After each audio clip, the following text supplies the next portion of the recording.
You hear a lot about how tariffs are a zero-sum game for the global economy. I mean, I strongly disagree with that. Tariffs are a negative-sum game. And that's led to quite a bit of volatility in those names and countries and sovereigns and corporates when they're in the headlines. It depends where you're coming from and what your reference point would be. And there are pockets of value there to be found if you're prepared to do your homework.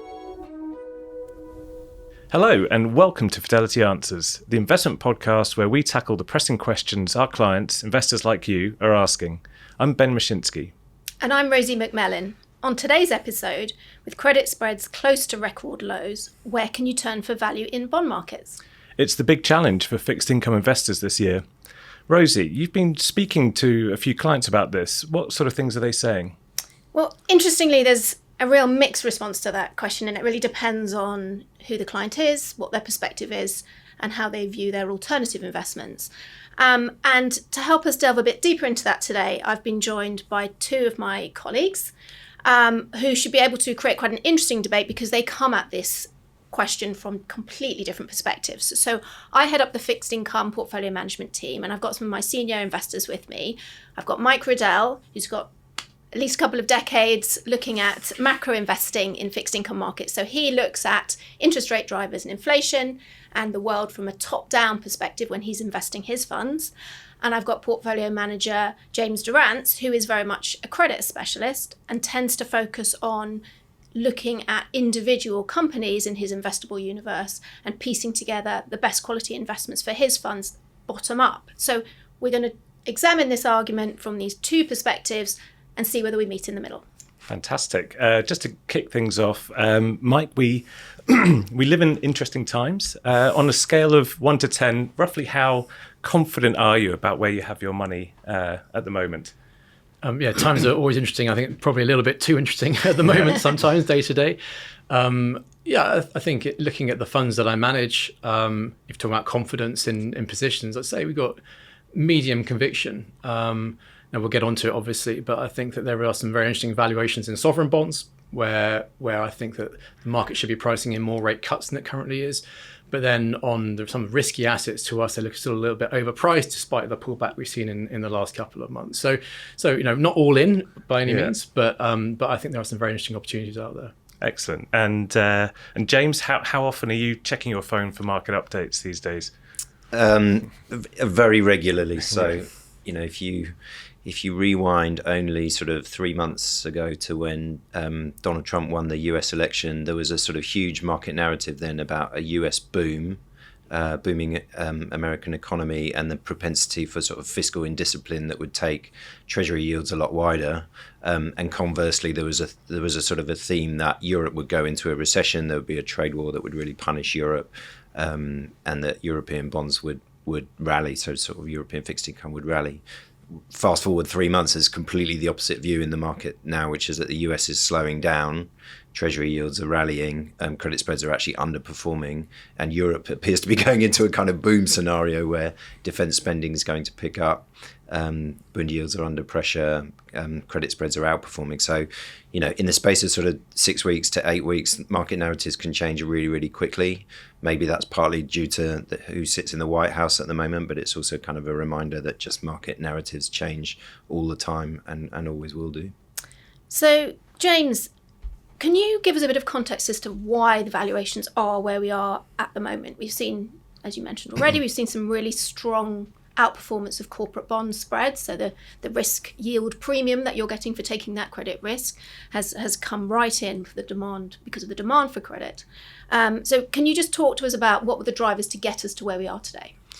Yeah, sure. So I think one of the sort of most obvious answers to that is that the macro backdrop has been supportive. So credit spreads typically perform well as long as there are no sort of major problems with the global economy, particularly the economy in the US and Western Europe, where the larger part of credit universes sit. So that's the backdrop. We've had a decent economic expansion that is continuing and has been broadening out, and that has encouraged investors to seek risk, so seek equity returns and seek credit and high yield returns as well. So the backdrop is supportive. I think what's changed and why credit spreads are sort of historically tight and continue to apparently grind tighter is that there are kind of new buyers in fixed income markets that are attracted by yield, not spread. So I think what's changed and what continues to change is the outright level of yields in the fixed income market is as high or as close to as high as it's been in potentially sort of 2 decades. And so people are very attracted, retail investors but also institutional investors are very attracted by those high levels of yields. And they're sort of looking at the spread argument a little bit less. But they do also want to have some risk on board. So they're not just trying to buy government bonds. They want to buy sort of, whether it's income or high yield or risk or what have you, but they're being paid and they're being compensated for that. So I think that's sort of a big driver of the argument, is that spreads are tight because yields are high. That creates risks of its own nature, which I'm sure we'll talk about as we go on into the discussion. But that's kind of reason number 2. And then the last reason I would say is that just the sort of technical picture. So technical, the word technical is the most overused word in the bond market. But it means different things to different people, doesn't it? Yeah, it does. I suspect you're not talking about moving averages and lines crossing head. No, what I mean more is like the supply and demand of bonds. So if you imagine that you are a sort of corporate, or even as a sort of private individual, do you want to get a new mortgage now? Probably not, because rates are as high as they've been for a long time. You sort of wish that you'd done your mortgage like 5 years ago, and if you have to buy a new mortgage now, you sort of you try and make it as short as you can. It's the same for corporate borrowers as well. So corporate borrowers don't want to issue debt if they can avoid it because it's expensive. So there's not that much there's not that much supply of bonds, but there is a terrific amount of demand for bonds. That's really interesting. And we might come back to some of the more details on the technical side, because as you say, I think that's a really important part of the jigsaw puzzle. But let's just pause there and go to Mike, because it'd be interesting to hear, going back to the question I posed to James, like why are we where we are in terms of credit valuations from your macro perspective, and is the situation supportive enough to keep us at those type spreads? What's your view? Because I appreciate you see things from a different angle. Yeah, in terms of credit market technicals, clearly that's James's area rather than necessarily mine. I think I'd always view it from macro fundamentals, and I absolutely agree with your point that credit spreads, and actually not just credit spreads, but other risk assets tend to move with just global economic growth. So when I look at credit spreads, we can invest in credit in our funds, but we can do things in inflation and rates and FX as well. What you've seen over multiple decades is that risk assets move in line with global economic growth. So credit spreads tend to be tight when the global economy is doing fine, as long as it's not too hot, but is doing well. And that has been the case for the last 2 or 3 years. So I think if you look at where risk premium are, where volatility is in markets, where credit spreads are, then I think you can justify it, given that growth actually has been holding up okay, and particularly in the US, where I think credit markets are particularly expensive. But I think what's interesting in the last few months is that credit spreads have stayed very tight, and James mentioned the technicals, but you have seen other markets start to price in risks. So you've seen a big increase in rate volatility. Government bonds have been moving around all over the place. Obviously Donald Trump being elected has contributed to that. You've seen FX implied volatility surge, which again you normally see it's like a recessionary indicator, if anything.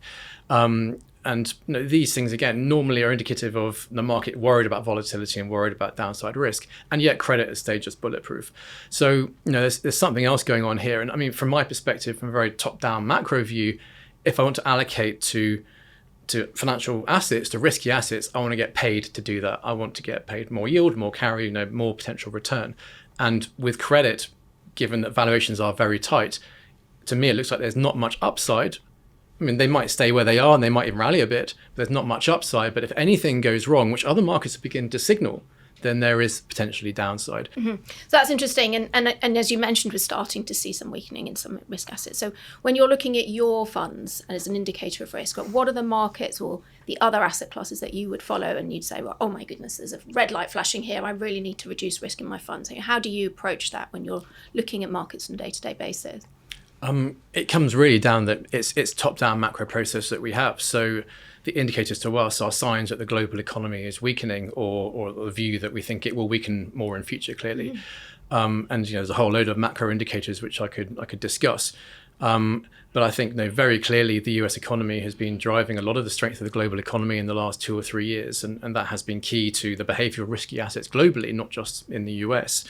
And there are clear signs that the US economy is slowing. I mean, bear in mind, growth in the US has been absolutely phenomenal since 2022. I mean, we were running at 3% GDP growth rate, or even much higher than that in sort of summer 2023 and into 2024.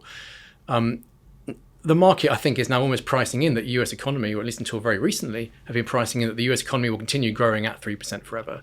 And that is where we had a very strong conviction view that that was not going to be the case. I think a lot of the narrative around what Donald Trump and the Republicans might do in terms of driving growth stronger, I think we've seen a big unwind in that view. Tariffs are not necessarily good for growth, I'd argue. I mean, you hear a lot about how tariffs are a zero-sum game for the global economy. I mean, I strongly disagree with that. Tariffs are a negative-sum game.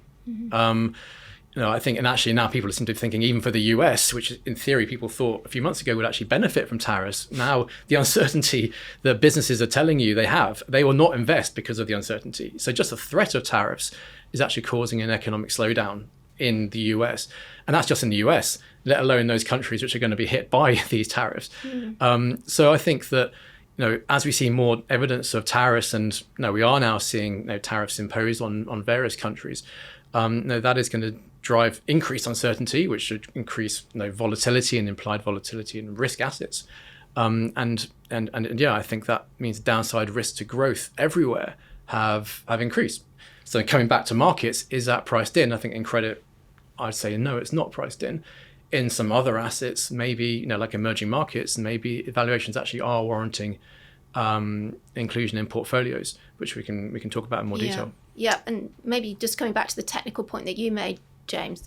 One of the topics that got quite a lot of coverage, perhaps towards the end of last year, was this concept of a wall of refinancing risk. Can you talk to us a little bit about whether that's a concern for you in the companies you look at? Are you worried about refinancing, or is that a concern that's dissipated over the course of time? My view is maybe define a wall. Yeah. So my view is that was the sort of catalyst that never happened really. So if you sort of rewind back to 2022, 2023, and you had this sort of explosion of both rates and spreads, and interest costs just started to go a lot higher, and there was a concern that a majority of companies would find it very difficult to refinance at levels of interest expense that they could justify.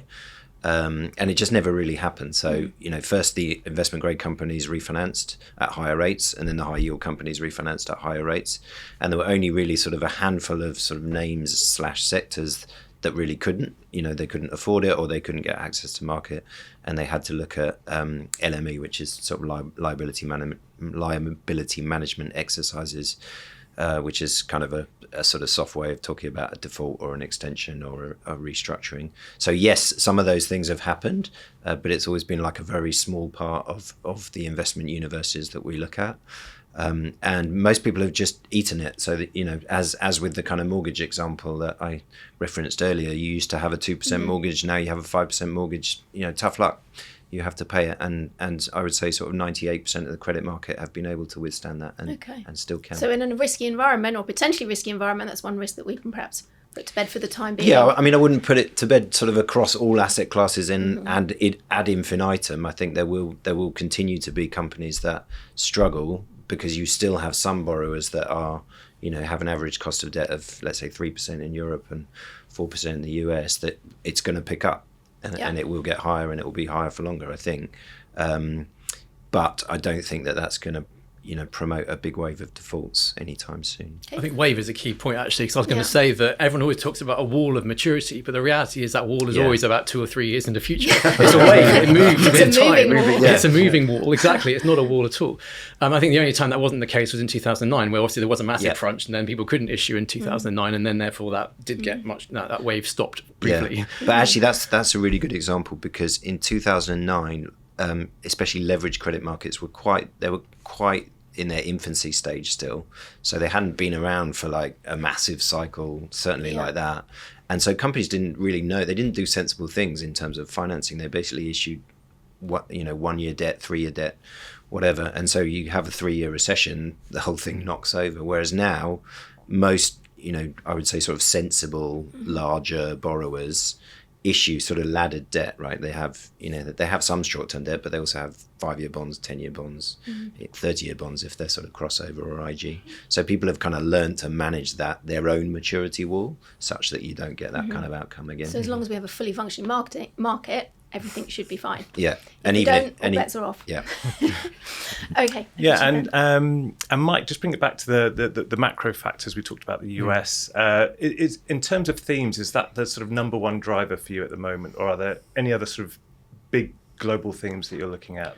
Yeah, the US theme, I think, has been dominating everything. I mean, if you look at sovereign bond markets, which is a big part of what we do, bond markets have been incredibly correlated to treasuries over the last 3 years, not just the last 1 year. So I think, thinking about the themes, actually I'd wind the clock back not just 6 or 8 weeks, but actually back about 9 months.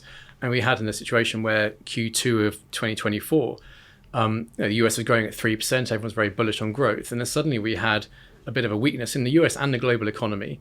And we had one bad payrolls report, and then all hell broke loose.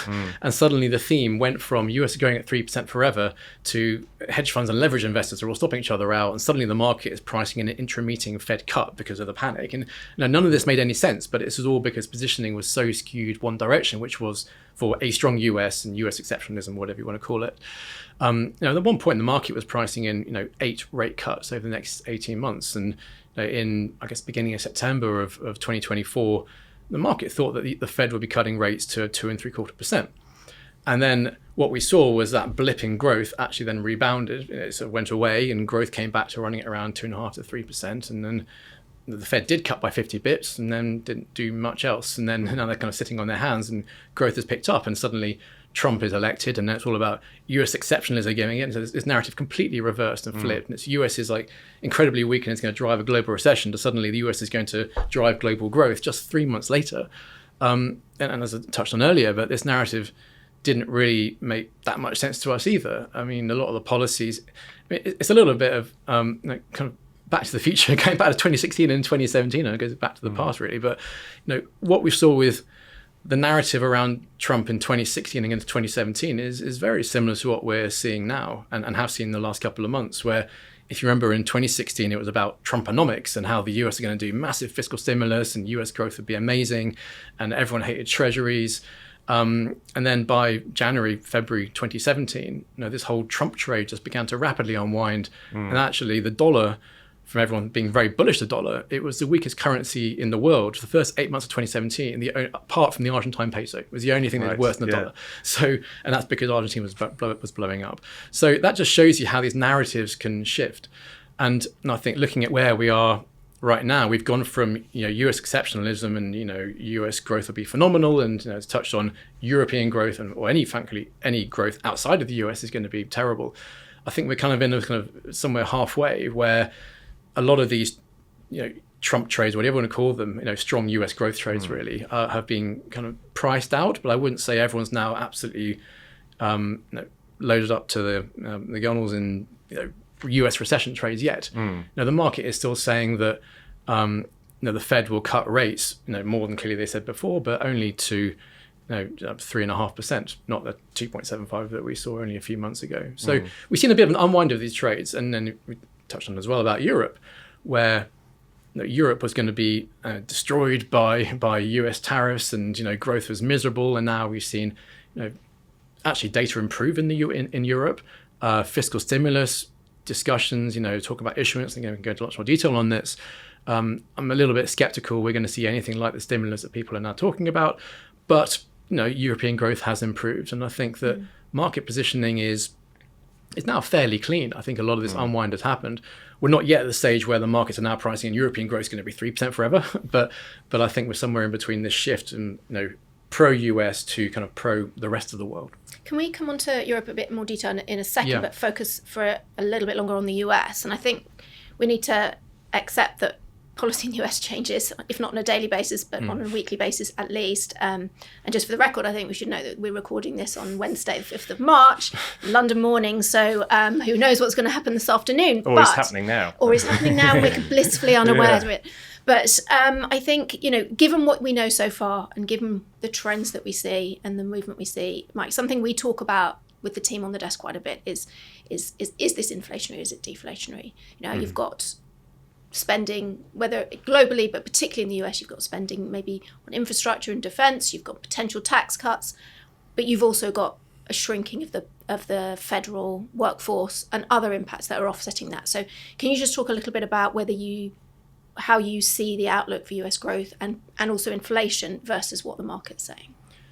I mean, US economy for the last few years has greatly exceeded what many people thought, and indeed what I thought a few years ago. So, US economy has clearly been able to withstand interest rates in the fives, which surprises me. But we are seeing, I think, rather than taking a view of where in 3 or 4 years' time structural growth, I think, will be in the US, I think what we focus on is more cyclical momentum and what's happening there. So looking at the US economy and policy, like I said earlier, policy uncertainty is clearly damaging. We've seen that in a lot of high frequency surveys, business confidence surveys. Businesses saying they will hold back investment until they have clarity on what's going on. So we are seeing weakness in growth. We've seen soft data weaken quite a lot since around December, but actually now hard data is as well. It's a bit difficult to disentangle exactly what's going on. We had incredibly cold weather in January in the US, and actually also the beginning of February in the US. So I think some of it might just be literally seasonal. And a lot of wildfires as well. Yeah, wildfires in California. I mean, they seem to knock off maybe 0.25% of GDP, maybe slightly more than that. So we are going to see that in the numbers. But that doesn't mean we're going into recession. So I don't see enough evidence yet that growth is falling over a precipice. It's just that I think growth is going from 3 to maybe 1.5. Now the question is that priced into markets? And I think some markets maybe are pricing that in. And actually, after the big US Treasury rally we've had, I think markets are pricing in weaker growth, maybe a couple more Fed cuts, which looks about right. But then, risky assets, I think, maybe are still pricing in maybe a 2 to 3% growth environment where, to me, they look a bit vulnerable to continue slowdown. And then, on the point about what Trump's policies have been so far, maybe 3 months ago, the expectation was it was going to be massive corporate tax cuts or tax cuts on the consumer, and this would be buoyant for growth. And actually, I think the surprise has been it's much more about tariffs, which generally global growth negative, as mentioned, and cutting back the government, which is also, I think, growth negative, certainly in the short term and medium term anyway. So I think you can see why growth will weaken, not just because of weather, but actually this could be a 6 to 9 month story. Do you think there's also a sort of restocking effect from after Trump was elected, and there was a sort of supposition that there would be tariffs in the future, that maybe there was some sort of front running of tariff programs and people sort of buying and importing stuff before inauguration? Yeah, and they have some sort of strong data in November, December, and leads to weaker data thereafter, or and a lot of the investment intentions initially in November, December were very buoyant, which were indicating that. And I think you still in the trade data in the US where imports were absolutely enormous. So there's clear evidence of some front running of tariffs. I mean, actually, it's one of those weird things about imports being very high is imports kind of indicate, if imports are really high, it indicates strong domestic demand, but actually the mechanics of GDP calculations are that's a massive negative. So if you now look at things like Atlanta Fed GDP now or other nowcasts, they're looking at US GDP maybe being like -2.5% to -3% in Q1. Now, markets might look at this and go, there's a massive recession and a crash, but it's a bit fake. It is that front running. Yeah. So I mean, other measures that we look at of kind of where GDP in the US is currently running is around 1.7 to 1.8, which is, as I say, is weaker, but not terrible. Yep. And so, James, are you seeing some of these macro factors being borne out in your conversations with company managers and sort of the sectors that you cover at a sort of more micro level? Yeah, I think the problem that management teams face is there's so much uncertainty as to the sort of the path for politics and for business over the next 4 years, that a lot of management teams just don't really know what to do. I mean, they're just like us. They're sort of reading the news every day and thinking, well, so have I got tariffs there? Have I got tariffs here? Have I got am I going to have kind of peace in this region that was at war, or am I not? And so people are sort of responding in very different ways. I think a couple of bits of color that I had heard were that US corporate teams were feeling very, very bullish after the Republican election because they saw, if you remember, there was sort of considerable uncertainty before the election as to A, who would win, and B, whether it would be kind of contested and even, safe. And so kind of a clear winner almost sort of drew a line under that catalyst and allowed management teams to kind of plan for the next 4 years. So there was kind of an area of sort of relief and also bullishness behind a sort of pro-growth, pro-business Republican Party. I think that's probably being challenged now, to be fair, by some of the last developments. But that was one theme. And then I think the other thing is very sector specific. So, obviously at the moment, companies that are involved in defence or defence spending are likely to be planning for 4 years ahead. Some sectors are really quite worried. So the auto sector, doesn't really know what to do, where to go, and which regulators to make friends with. Yeah. Satellite sector is there's tons of question marks about satellites and competition with Starlink. And actually every company apart from Starlink have been under intense pressure until recently, but now it's seen that possibly satellites could become a sort of systemic defense security issue, and therefore it might actually be quite bullish for all of the kind of regional satellite operators as well. So there's so much going on that I think people are just planning almost on a day-to-day basis. Is some of that as well driven by regulatory themes? People before Trump thought that there would be kind of a regulatory rollback, increasing M&A activity, that sort of thing. And is that being, I don't know if that's something you've seen as well, the attitudes change over, or I think in terms of that uncertainty. I think so. There is a view that deregulation in the US will continue, and that will be sort of constructive for management teams and management behaviour. I think there may also be a sort of trickle down pressure on regulation in other parts of the world as well, because I think one thing that is quite obvious for kind of European politicians and businesses is we they need to do something to sort of step up to what is a fairly aggressive White House behavior towards international relations. And I think that might mean that deregulation becomes sort of one way to compete.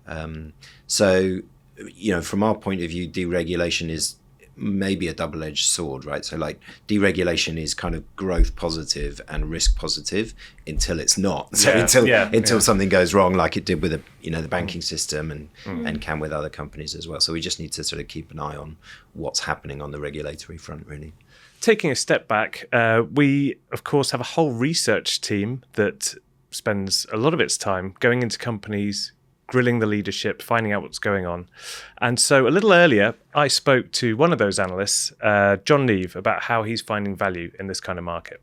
When markets are strong and spreads are tight, the market is generally open to lots of refinancing. So companies who are maybe struggling a little bit operationally, that are trying to turn around their business, if they have a wall of debt maturities that they have to worry about, this kind of market environment is one where those refinancings can get done, which will buy these companies more time to execute on the turnaround of their operation. And that creates an opportunity for us on the existing instrument, which will get repaid at par, but also on the instrument that is then issued as part of the refinancing, because hopefully the company will use that time to improve its credit profile and obviously benefit the spreads. And the second point I would make is areas of the market that are potentially under research, where people are not necessarily looking for various reasons, but it could include, for example, past issues in a sector, and those issues may have changed, right? So the companies in that sector maybe have improved their performance, and because the market is not necessarily looking, that could present an opportunity for us if we think it's there.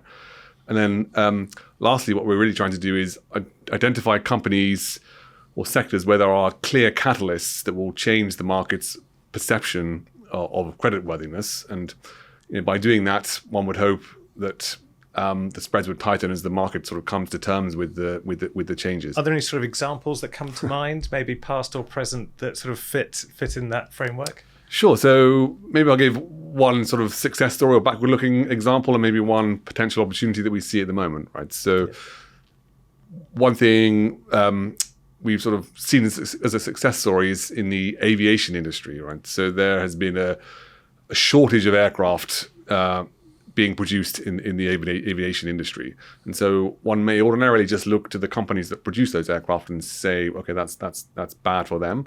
But I would then try to look at the second and third order impacts of those that event to see if there are any other sectors or credits that could benefit as a result. So step forward the aircraft leasing companies. So airlines have found that they've seen an increase in demand for air travel from their customers, but they're not getting the same number of aircraft from the manufacturers that they thought they would.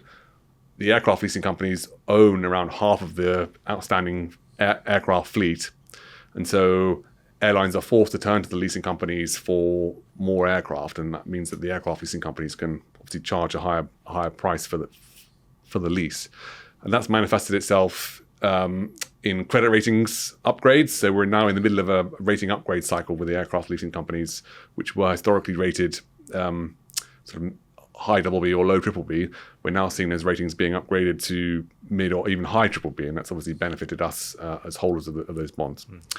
They may be thinking sort of, where is there an opportunity now? So thinking in sort of geopolitical terms, one of the areas that I look at is in the metals and mining sector. So it may surprise you to know in Ukraine, for example, some of the corporates there have continued to be able to service their debt all the way through the war.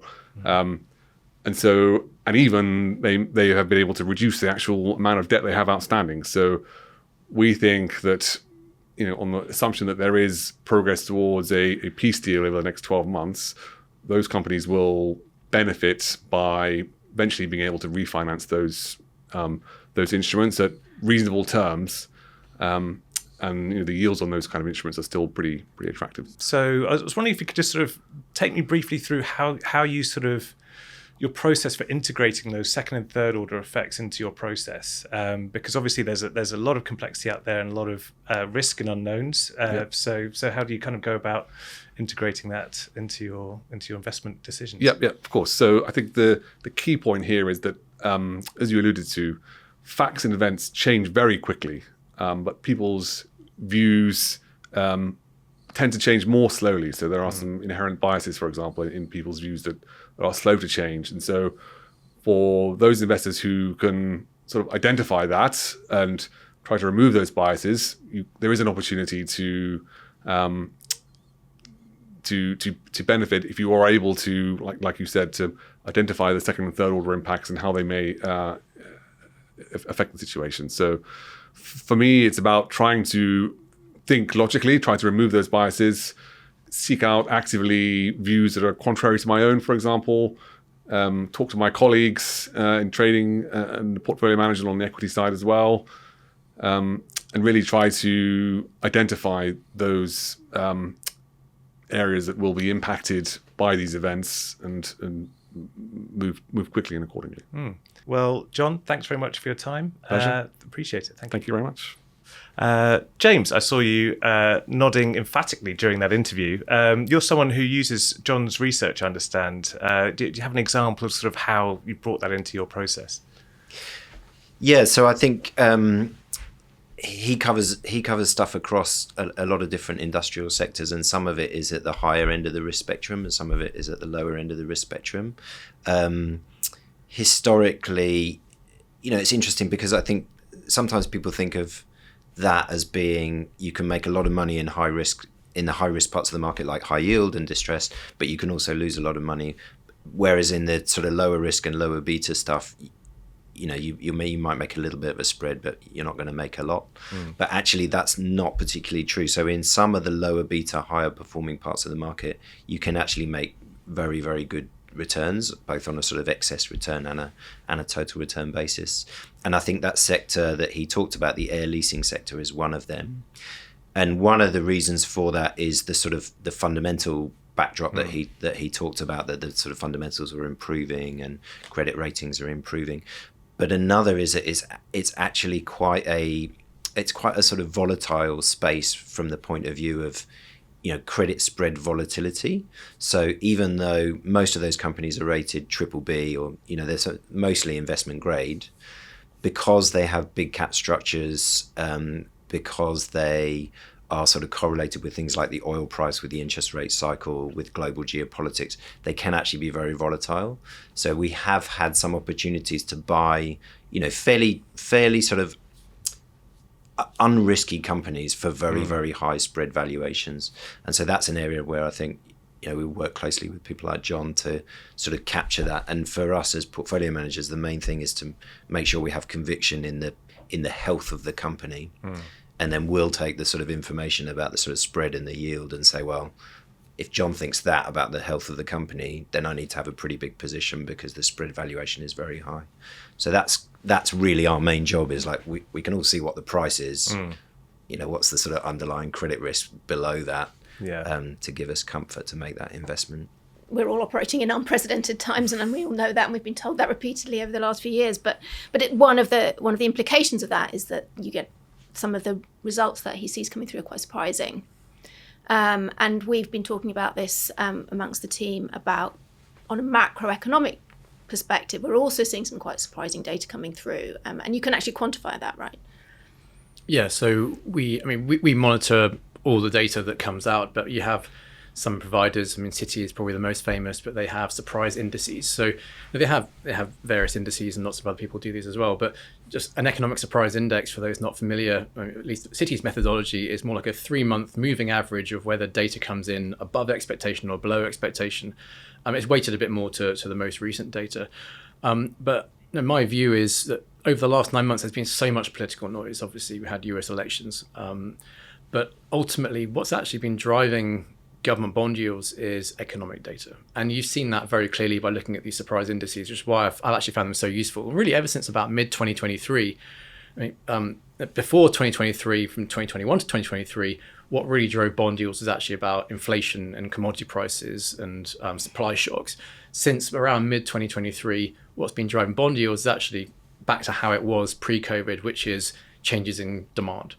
And you're really capturing that in these surprise indices. And you found actually the Citi Surprise Index, even though it's a 3-month moving average, has actually tended to lead government bond yields. So, not just for the US, but you see this for other countries as well. So, why have US Treasury yields now dropped relative to European yields in the last couple of months? Some people might argue it's all a political noise, but actually it's because European data has been getting gradually better from pretty low levels. US data has been getting a lot worse from pretty high levels, and I think that accounts for most of what we've seen with bond market moves. So yeah, I think this is why with our macro top-down process, it's trying to screen all the data and get rid of what we think is less relevant, but focus on what we think is relevant. And when you put it all together, you're clearly seeing that bond markets are being driven by this. Mm-hmm. And Mike, where you see a lot of uncertainty and a lot of surprises, does that in one sense make the market less fragile? Because we talked about sort of the high consensus potential sort of herding that happened last year. Everyone was into one narrative, and then it switched and the market fell quite sharply.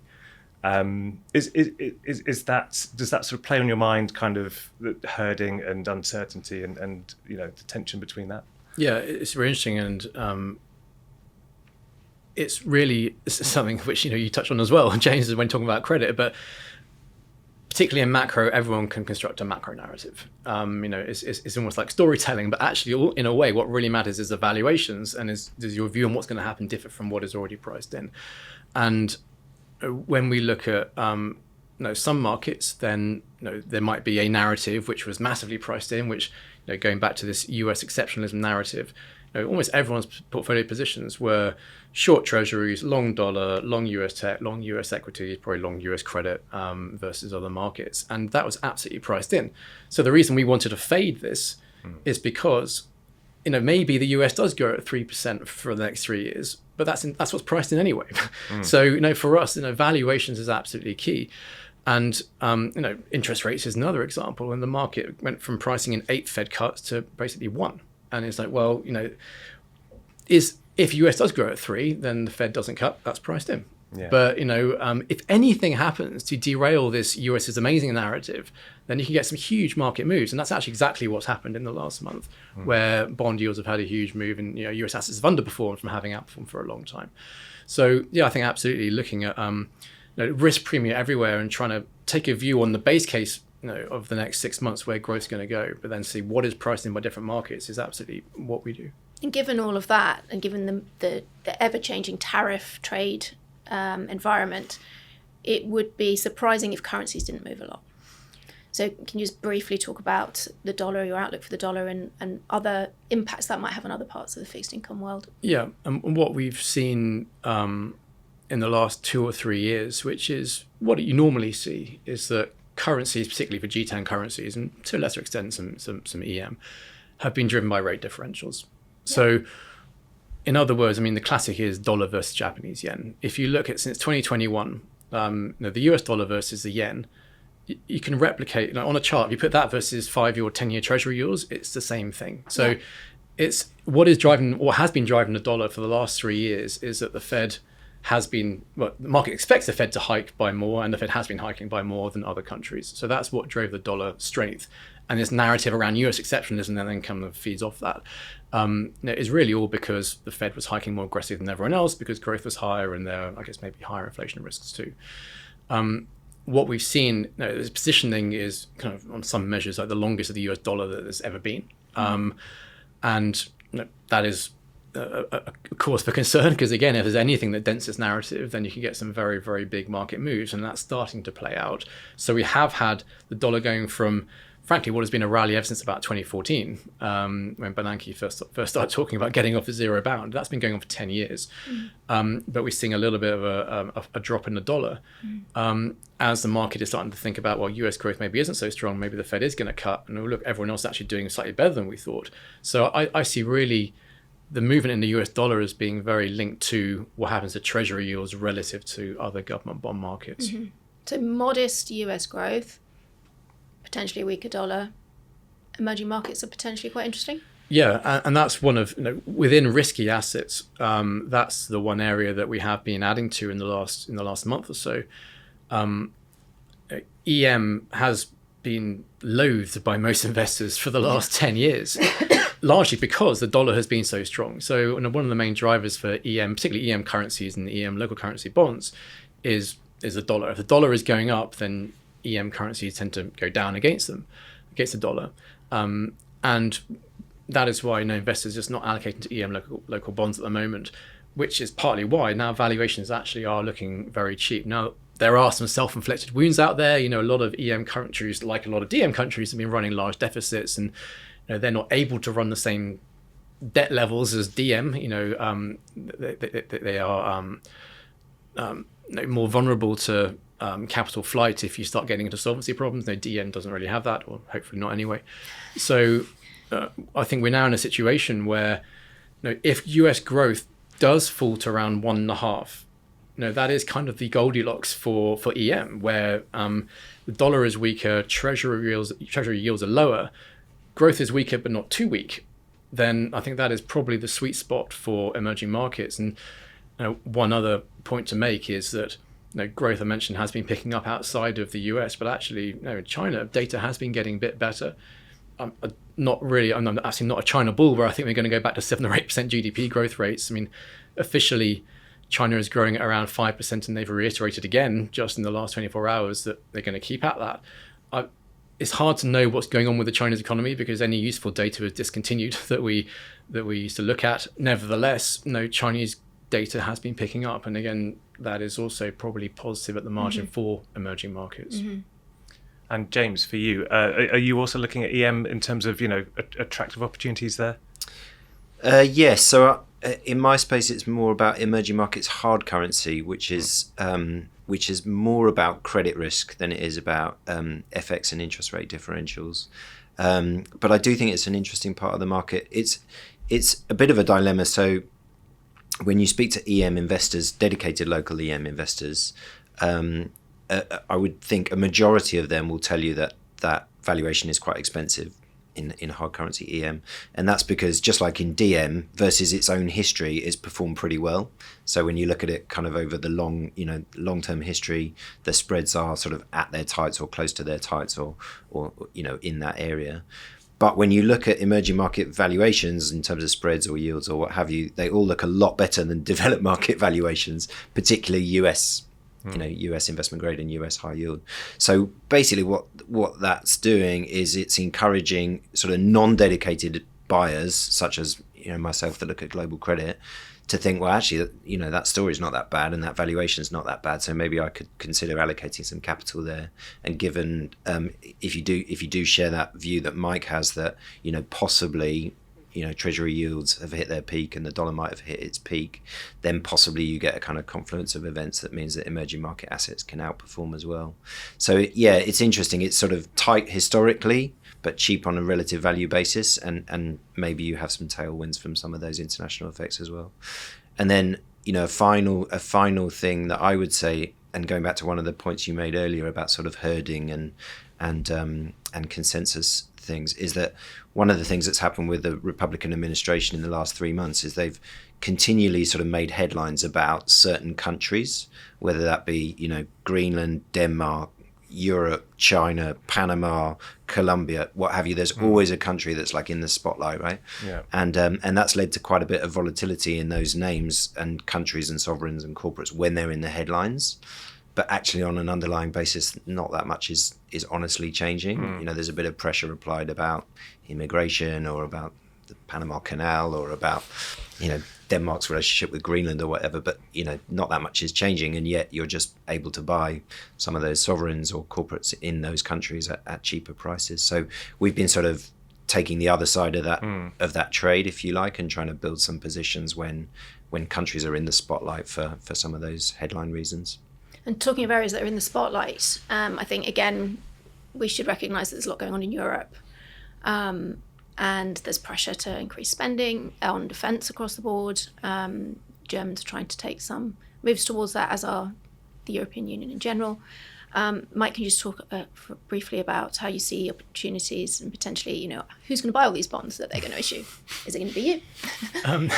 It's starting to be, actually, yes. So as I mentioned, the narrative that we were fading was that US would be growing phenomenally well and Europe wouldn't, and the market has been moving towards repricing US rates lower and European rates higher, and just in the last 24 hours we've seen a really monumental sell-off in euros and assets, particularly German government bonds, on the back of announcements of 500 billion euros of infrastructure spending and potentially 200 billion euros of defense. And it's kind of, I mentioned earlier, but it reminds me so much of 2017, where, again, remember, Trump 1.0 was all about US infrastructure spending.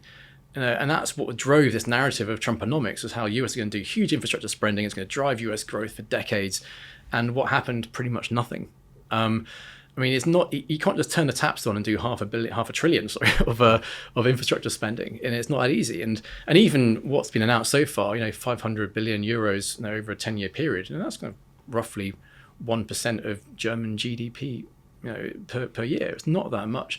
And then on the point of defense spending, this is where Trump actually has, I think, succeeded in a lot of his aims, where he's essentially got the US to have to do less bond issuance to pay for military defense for Ukraine, and has shifted that to Europe, where now they are issuing bonds to do defense. And I don't think that's going to benefit the European economy that much. It takes a long time to build up different defense infrastructure. A lot of that money is actually going to end up in the US. So you've got Germany and Europe borrowing lots more money, where the benefit of that is probably the US economy as much as the European economy. So I don't think it's going to necessarily drive growth. In terms of the question of who's going to buy these bonds, if for German government bonds, where you really assume there is no solvency problem, bear in mind, Germany debt GDP ratio is 62%. That is staggeringly low. The UK is about 100, US is approaching 130, but it goes up a lot every day, obviously. There's not a question of solvency whatsoever for Germany here. So for investors such as myself, it's like, well, what is the yield? Where would you start to allocate money to German government bonds rather than, say, US government bonds? And we're getting to that inflection point for me, where I don't believe this is going to drive German growth kind of 2 to 3% forever. Absolutely no chance. You might have a bit of an uplift in the next couple of years, but German government bonds at 3%, given the structural growth problems that Eurozone has got, well, this isn't going to change anything. It's starting to look interesting. So we have actually been covering our underweight to German government bonds and European government bonds, and I think that is becoming a bit of a sweet spot if this narrative continues and European bonds continue to do badly. I think that is a point that's sort of interesting between sort of government bond dynamics and credit market dynamics as well, because I think we probably all share a view that there's a lot of debt in the world. There's probably too much debt in the world, but whereas that had historically been kind of corporate and possibly household driven, there has been a sort of transition towards that being kind of government balance sheet driven at least in many countries of the world. So debt to GDP in the US is at 100% or whatever, and the deficit's about 7%. I think is like the highest level of peacetime metrics on both counts or close to it. So you've got this kind of cool, the credit market, again, going back to like, why is the credit market so expensive? I think it's because that market is not growing, and in many parts of the world is actually shrinking, whereas the sort of government balance sheet and the government deficit spending sort of continues to rise. So you probably wouldn't ask that question to me, like, who's going to buy all those credit bonds? It's more of a question who's going to buy all those sovereign bonds, and that it doesn't mean that they're bad value. Quite the opposite. They're great. They're probably great value because real yields are high and growth expectations, probably not that high either. So the sort of real yields available are pretty high. But you do have a totally different supply-demand dynamic than you do in the credit market. I think it's a really good point, and it's probably less relevant for a high-yield investor such as yourselves, but I think for an investment-grade corporate investor, you're going to get to the point you probably are already, where you find some, let's say, German corporates are trading with a yield below French government bonds. Yeah. So, it's actually starting to crowd out potential, where's the money going to go? It's going to chase the biggest yield. Well, the biggest yield for years has been in corporate bonds versus sovereign bonds. But we could be at the point where people actually allocate to government bonds. So that government supply actually will affect credit as well. Yeah, definitely possible as well. Yeah. Great. Okay. Well, thank you both very much. We've covered a huge amount of ground there. I think trying to sum all of those comments up together, I think we would say from a macro perspective, softer growth outlook as we're looking forward, definitely changes in policy, credit spreads in your mind might seem to be fully valued and not of very much investable interest. James's perspective is slightly more nuanced, and it depends where you're coming from and what your reference point would be. And there are pockets of value there to be found if you're prepared to do your homework and pick your spot. I think one thing that is pretty clear is there's going to be volatility. So as active investors, we ought to be able to be well placed to take advantage of that and invest our portfolios accordingly.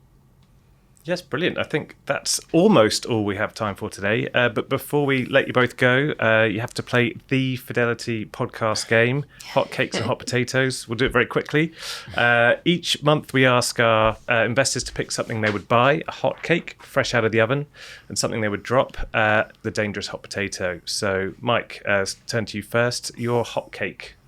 Hot cake in sovereign bond space. The bond market I like the most is actually here in the UK. It's gilts. So that's the one that we're most bullish of. UK defence spending is already pretty much at the level that Trump is requiring, and supply isn't particularly an issue. I think actually you could get some fiscal consolidation in the UK, which is a very big contrast to almost everywhere else at the moment. And I think we talked about it already a lot at length today, but in terms of valuations, I think credit is the area that I would look to avoid. I think in fixed income, taking a global go anywhere perspective, I think there are better risk returns out there. So that's your hot potato. Yeah. Okay, fantastic. And James, same to you. Your hot cake, please. Yeah, sure. The hot cake would be a deeply unpopular part of the fixed income world, which is long bonds in emerging market sovereigns. And the reason why is because I think people have completely lost patience with that over the last 4 or 5 years with interest rates picking up, some low coupon bonds like really underperforming by a horrendous amount. And not many people are paying attention to them now, to such an extent that you can have, a combination of things that as bond investors we really like, which is, very low cash prices, very high yields, even very high running yields, which is the sort of the coupon divided by the current price, and not much credit risk as well. So you've got a lot of convexity and upside in stuff that is not that risky from a credit risk perspective. And your hot potato? Can't let you leave without one, I'm afraid. Yeah, so I think that you actually see quite a lot of value in Europe in the sort of distressed and triple C part of the market, but I think the area of the market that is close to that and rated single B on average is pretty expensive. So if you look at that both sort of historically versus other parts of the world, versus its own history, and certainly versus stuff that's a bit worse rated like triple Cs, it screens as pretty rich. And obviously that's the part of the market that is only one step away from, going into a sort of more stressed part of the landscape as well. So I think in that area we're being very careful at the moment. And then can I ask both of you to recommend one item to read or watch or listen to, something that's grabbed you recently? Can be anything at all. Mike? So I think most people at this point would talk about all the finance books they've read and whatever the hot macro theory is that people are writing about. And I'll openly admit I try as much as possible not to read about finance, given that I spend my entire life at work and outside of work doing that anyway. So currently actually going through F. Scott Fitzgerald's books, and on the film side, given have a young family, then been dusting down 1980s classics that my children haven't been watching at school yet when it's raining. Flight of the Navigator was last weekend, which is a classic that I would definitely recommend. Definitely. James? So I have been reading books about climbing for some reason, even though I'm not a massive climber myself. And every time I read a book about climbing, someone will say, "Oh, you've read that, you need to read that as well, because that's brilliant." And so the last one I read was called The White Spider, which is about the first sort of successful attempt to climb up the north face of the Eiger, which is a pretty amazing story. But they also document all of the unsuccessful attempts to climb up the north face of the Eiger as well. So it's a pretty harrowing read, but it's pretty amazing. There's probably a metaphor there about challenging ascents and markets, but we won't go there. All of refinancing. Well, that's pretty much all we have time for. Thank you very much to Mike Riddell, James Durance, and of course, Jonathan Neve. You can find more information on fixed income strategies and investments on your local Fidelity website or at fidelityinternational.com. We hope you've enjoyed what you've heard today. Please do share and subscribe wherever you get your podcasts. The producers today were Holly Eastman and Patrick Graham, with production support from Adam Sheldrake and Alex Wilcox. The editor is Seb Morton-Clark.